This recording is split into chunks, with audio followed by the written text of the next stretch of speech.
ஒரு சென்ட் வெறும் 55,000 தானுங்க. மொத்தம் இருக்கிறது 7 ஏக்கருங்க. 700 சென்ட்டுங்க. ஒரு சென்ட்டுக்கு விலைன்னு பார்த்தா 55,000 தானுங்க சொல்கிறாங்க.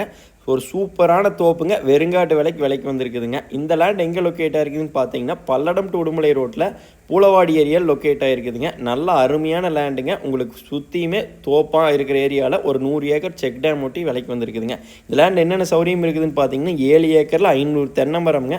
ஒரு சூப்பரான கேரளா டைப் ஃபார்ம் ஹவுஸுங்க. பாருங்கள், வீட்டை பார்த்தா கண்ணே பட்டுருங்க. அருமையான ஃபார்ம் ஹவுஸுங்க. 2 பெட்ரூமு, ஒரு ஹால், ஒரு கிச்சனோட வந்துருங்க. நம்ம வந்தால் போனால் தங்கறதுக்கு அருமையான கெஸ்ட் ஹவுஸுங்க. தென்னை மரம் எல்லாம் நொங்கு காயாட்ட காப்பு சொப்பி கிடக்குதுங்க. தண்ணி மூயாத இடத்துல இந்த லேண்ட் விலைக்கு வந்திருக்குதுங்க. மொத்தம் 500 தென்னை மரம்ங்க. எல்லாமே 10 to 12 வயசான நாட்டு மரம்ங்க. நல்ல காப்பில் இருக்குதுங்க. லேண்டுக்கு தார் ரோட்லேருந்து ஒரு 500 அடி வரணுங்க. 30 அடி தடத்தில் ஒரு சூப்பரான தடத்து மேலே அமைஞ்சிருக்கிற லேண்டுங்க. இந்த லேண்டுக்கு விலைன்னு பார்த்தா ஏக்கர் 55 லட்ச ரூபா சொல்கிறாங்க. அனுசரித்து பேசிக்கலாங்க. இந்த லேண்டுக்கு ஜலமூலையில் ஒரு கிணறுங்க. நல்ல ஒரு போருங்க. ஃப்ரீ சர்வீஸ் 7.5 ஹெச்பியோடு இந்த லேண்டு விலைக்கு வந்திருக்குதுங்க. இந்த லேண்டுக்குள்ளே பார்த்தா 500 தென்னை மரம்ங்க. ஒரு 4 சப்போட்டா, ஒரு 2 மாதுளஞ்செடிங்க, பலா, வாழை எல்லாமே இருக்குதுங்க. ஒரு சூப்பரான லேண்டுங்க. ஒரு அருமையான இயற்கை சூழலில் லேண்டு வாங்கணும்னு நினைக்கிறவங்களுக்கு நல்ல லேண்டுங்க. லேண்ட் பிடிச்சிருந்தா கால் பண்ணிவிட்டு வந்து விசிட் பண்ணுங்கள். நன்றி, வணக்கம்.